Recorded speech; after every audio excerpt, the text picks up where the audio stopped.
থানায় গিয়ে আর আপনাকে ঘুরতে হবে না এক দরজা থেকে আরেক দরজায়। মহিলাদের জন্য চালু হলো বিশেষ ওমেন হেল্প ডেস্ক। মহিলাদের অভিযোগ নথিভুক্ত করতে এবার জোর জিরো এফআইআরে। কিভাবে কাজ করবে নতুন ওমেন হেল্প ডেস্ক? 183 মহিলা অফিসারকে বিশেষ প্রশিক্ষণ, বদলাবে অভিযোগ জানানোর পদ্ধতি।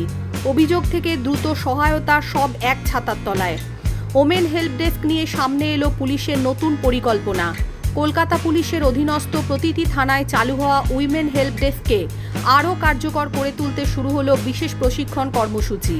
দায়িত্বপ্রাপ্ত মহিলা পুলিশকর্মীদের কিভাবে অভিযোগ গ্রহণ করতে হবে, ভুক্তভোগীর সঙ্গে কী ধরনের আচরণ করতে হবে এবং কোন বিষয়গুলিতে বিশেষ গুরুত্ব দিতে হবে, সেই সব দিক নিয়েই প্রথম পর্যায়ে প্রশিক্ষণ শিবিরের আয়োজন করা হয়। কলকাতা পুলিশের পুলিশ ট্রেনিং স্কুলে পিটিএস আয়োজিত এই প্রশিক্ষণে বিভিন্ন পদমর্যাদার মোট 183 জন মহিলা অফিসার অংশ নেন। উপস্থিত ছিলেন পুলিশ কমিশনার অজয় নন্দা। প্রশিক্ষণ শেষে পুলিশ কমিশনার জানান, এটি প্রথম পর্যায়ের উদ্যোগ। 2 মাস পরে এই ব্যবস্থার কার্যকারিতা পর্যালোচনা করা হবে। পাশাপাশি ধাপে ধাপে আরও মহিলা অফিসারদের একই ধরনের প্রশিক্ষণের আওতায় আনা হবে। প্রয়োজন হলে ভার্চুয়াল প্রশিক্ষণের ব্যবস্থাও করা হবে বলে জানান তিনি।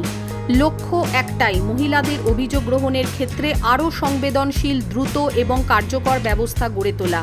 পুলিশ সূত্রে জানানো হয়েছে, কোনো মহিলা অভিযোগ জানাতে এলে তাকে যাতে এক থানা থেকে অন্য থানায় ঘুরতে না হয় সে বিষয়ে বিশেষ নির্দেশ দেওয়া হয়েছে। অভিযোগ গ্রহণে জিরো এফআইআর ব্যবস্থার উপর জোর দেওয়া হয়েছে, যাতে ঘটনাস্থল অন্য থানার অধীনে হলেও অভিযোগ গ্রহণে কোনো বাধা না থাকে।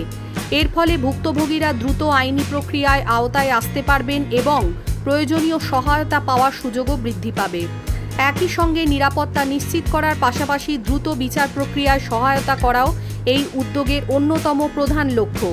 প্রশিক্ষণ শিবিরের শেষে উপস্থিত মহিলা পুলিশকর্মীদের উদ্দেশ্যে বার্তা দেন পুলিশ কমিশনার। দায়িত্ব পালনের ক্ষেত্রে মানবিক দৃষ্টিভঙ্গি, পেশাদারিত্ব এবং সংবেদনশীলতার উপর গুরুত্ব দেওয়ার আহ্বান জানান তিনি। উল্লেখ্য, কয়েকদিন আগেই সাংবাদিক বৈঠকে মুখ্যমন্ত্রী শুভেন্দু অধিকারী সাইবার নিরাপত্তার পাশাপাশি নারী নিরাপত্তা জোরদার করার একাধিক পদক্ষেপের ঘোষণা করেছিলেন। তিনি জানান, 500 থানায় উইমেন হেল্প ডেস্ক চালু করা হয়েছে। এছাড়া নারীদের নিরাপত্তা আরও শক্তিশালী করতে দুর্গা স্কোয়াড গঠন এবং মহিলা পুলিশদের জন্য 213টি নতুন মোটরসাইকেল দেওয়া হচ্ছে। মুখ্যমন্ত্রী স্পষ্ট বার্তা দিয়ে বলেন, রাজ্যের নারী ও কন্যাদের নিরাপত্তার প্রশ্নে সরকার জিরো টলারেন্স নীতিতেই চলবে।